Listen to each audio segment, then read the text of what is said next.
Sitso, how do we move on from here? Because clearly Arsenal feel that's 3 points lost that they wouldn't get back. Liverpool absolutely lost 3 points that they will never get back.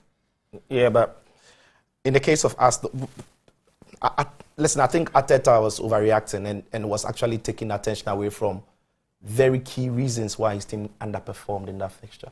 Yeah. And from the eye, the ball looked like he had crossed the line. That technology gets it being sports. It didn't. And we've seen the optical illusion where from one angle you think the ball is out, but when you look at it over the top, the whole circumference hasn't crossed. And they had to be absolutely sure he had crossed.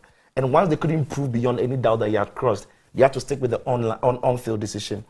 The question of offside as well, from behind Joe Linton, there wasn't any angle or whatsoever they had that could tell the point in time Joe Linton had the touch in the position of Gordon. So they had to stick with the online decision. The question about foul, it could have been a foul. It's very subjective in that matter. I don't think it was a clear and obvious foul. Right? Football is a contact sport. No, but he pushed him to gain an advantage. That's what he did. No, had he not pushed him, Gabriel was winning that head. I don't think so. I think Gabriel lost the head, and that's what takes me to what Arteta must address. I think Gabriel lost the header because David Raya missed it. And Gabriel perhaps also thought Raya was going to win that area ball. So he was actually, there was no, Gabriel, you see, the ball passed Gabriel before the hand on his back. And if you like, check it again. The ball had passed Gabriel's head. And Gabriel made the most of it, which I would have done the same. Now, Arteta is deflecting the point. When he signed Kai Havertz, I sat right here in this position and said that one of the positions that Kai Havertz can play is when maybe Odegaard is not available in the number 10 role. We saw it in that game. He completely lost. What does Arteta want to do with Kai Havertz now? Because it's beginning to look like it's a bad signing. And he has to address it. No, it's an absolute bad signing. He stayed on the pitch for 90 minutes. Arteta doesn't want to talk about that. He wants to talk about the referee. Yeah. But the point is, spent 65 million on him. On the day, Arsenal were terrible. Raya should have been dealing with that cross. He didn't. That's another Arteta decision. That is another Arteta decision to take Ramsdale out and bring in Raya. And I'm saying that there are more things to this goal and the way Arsenal played than just that referee decision. I'll take you back to something in that first half. Havertz shouldn't have been on the pitch coming into the second half. He should have been red carded. He should have been red carded. Yeah, so if Arteta is furious about the same referees who didn't give the goal, he should be thankful to them that Havertz stayed on the pitch for 90 minutes. Because there was a horrible tackle from him, or an attempt to tackle, that looked very dangerous. He stayed on the pitch. Arteta doesn't want to have those questions coming at him.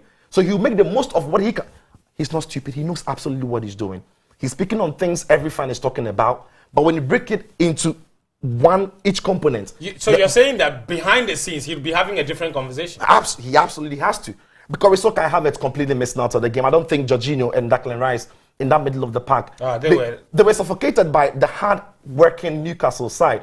And Newcastle created better chances. Yeah, they were. They didn't dominate that fixture. No, to be fair, from my point of view, I thought Newcastle worked harder. They were not going to score. Hang on a minute. But Newcastle looked like the team that wanted it more. Absolutely. And that's what I'm saying. How did they look like the team that wanted it? Unless you didn't watch the game. Anthony Gordon. They were more aggressive. They were more aggressive. There were few chances in this game. There were few chances in this game. This is a winning team bias. No. Hang on a minute. This is a winning team bias. The point is, Jorginho is not any younger, right? Declan Rice was decent in the game. Tomiyasu trying to come into midfield, and at times it worked. It didn't quite work at times because Newcastle, that team, have got a lot of energy. And Newcastle, we're not going to go all out trying to attack Arsenal.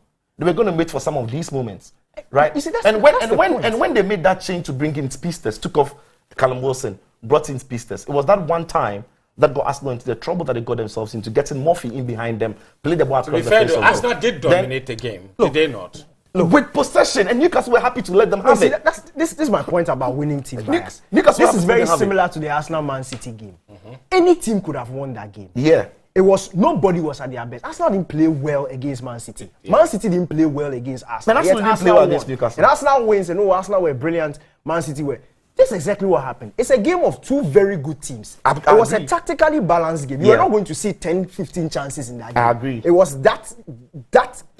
No, but I've not seen Newcastle dominated Arsenal. Yeah. No way. To say Arsenal were terrible, I don't agree. I don't say because Arsenal were never going to carve open Newcastle. No, I didn't say Arsenal were terrible. It was that he just says that Newcastle were better. I didn't say Arsenal were terrible. I'm saying Newcastle were better. I'm saying that minus that. That's fair. Okay, fence. The reason why I think going to lose the game. The reason I think Newcastle were better is when you've seen Arsenal play, we know absolutely what they want to do with the ball. Newcastle completely stopped them from doing that. And Newcastle couldn't do what they wanted to do. No, Newcastle were happy to do that. Anyway, because how many counter-attack opportunities? Okay, guys, what's the score between Chelsea and Spurs? Chelsea lead 2-1. Yeah, Nicola Jackson, I think, got to go. Nicola Jackson. Dude, goodness me. Jackson has scored.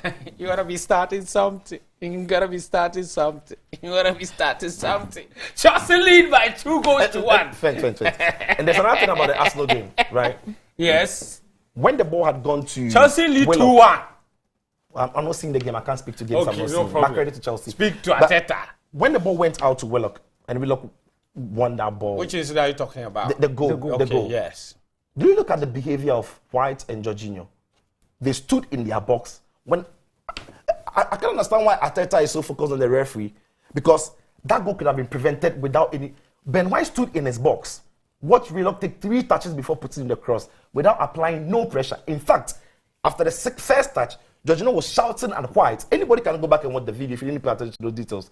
Jorginho was shouting at White to get out there and then put a press on Willock. So Arsenal need to go back and have a second look at themselves. David Raya, what they want to do with Kai Havertz, because there hasn't been one single game this season that Arsenal has been vintage. And unfortunately, the decision didn't go their way today. Yeah. I mean, that's a fair comment about their performance. But I think it still doesn't negate the fact that if it shouldn't have stood, if the goal shouldn't have stood, it shouldn't have stood. Why shouldn't it have stood? No, I'm just saying.